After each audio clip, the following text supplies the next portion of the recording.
develop later in life? Yes, as a matter of fact, it could. No, it can happen at any age. So that's quite possible that you will only find out you have an allergy to something as an adult even. 10th question. Allergy symptoms are always immediate after exposure. Okay, allergy, actually, if you use the term allergy, that is a layman's term, no? It is very non-specific. If you're talking about reactions, no? An abnormal reaction to certain things, food, medicine, whatever, no, it's not always immediate. You do have delayed reactions that can even take hours or even days after you started, maybe, for example, medicine, then you can react to that. So let's continue po. So for the third one, taking antihistamines will cure allergies permanently. Well, that's a myth. Okay, first of all, allergies are usually could be there for a long time. Okay, so antihistamines not really curing it; it's just helping us get through the symptoms. So that's definitely a myth. For our fourth question, eczema is related to allergies. Eczema, again, is a non-specific term.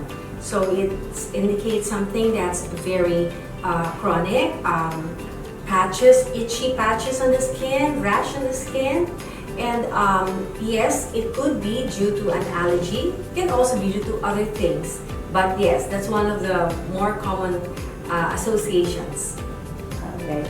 So for the fifth one, children always outgrow food allergies. Okay, myth. That's a myth.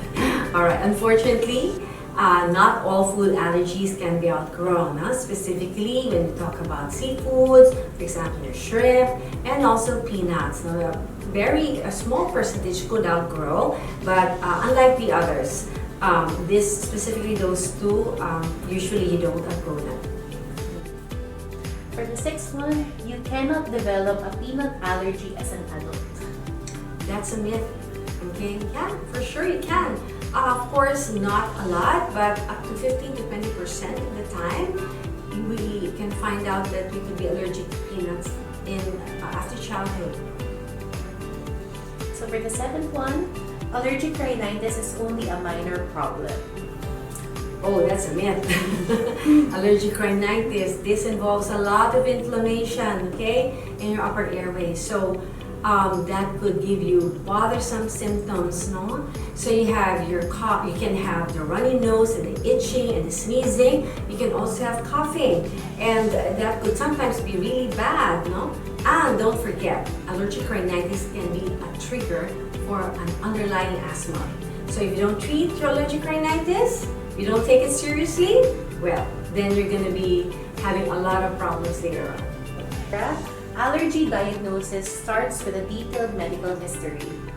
That's a fact. It's very important. There's a lot of possible allergies that one can have, and there's no single test that will prove that you have allergies to a specific thing. So a lot of it begins with a very complete history taking and also physical exam. So there's a lot of investigation that you have to do. Allergy testing can be done for both food and environmental allergens. That's correct. That's a fact. We do that. We, as allergy specialists, can order certain tests and also perform skin testing, okay, for food or airborne allergens, so that pertains to some of the environmental allergens. Of course, we also do testing for drugs if needed. There's a skin tests that we can perform. There's also blood tests that we sometimes order. And also part of testing would be a direct challenge. For example, if it's a food challenge or a drug challenge. So yes, definitely we could do some testing. So for the 10th question, allergy treatment plans should be individualized for each patient. That's a fact. In fact, allergy is one of the best examples of what we call personalized medicine because there's nothing uniform about it. So you really have to consider a lot of things before you order certain tests. Depends on the patient's profile, the severity of the disease, the cause, okay, the trigger of the allergy. So We may not necessarily do the same test for everyone. Sometimes we don't even test. Okay, so it's really very individualized. It's really tailor-made for your patient. So personalized medicine at its best.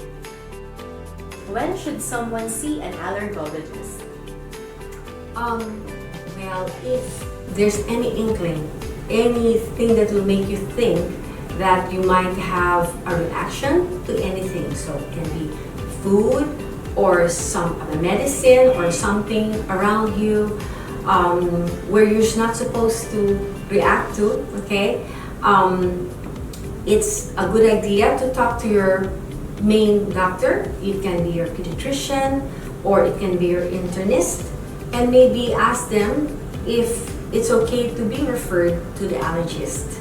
So I think in case of doubt, sure, call your friendly neighborhood allergist or course it through your main doctor so they can refer to us.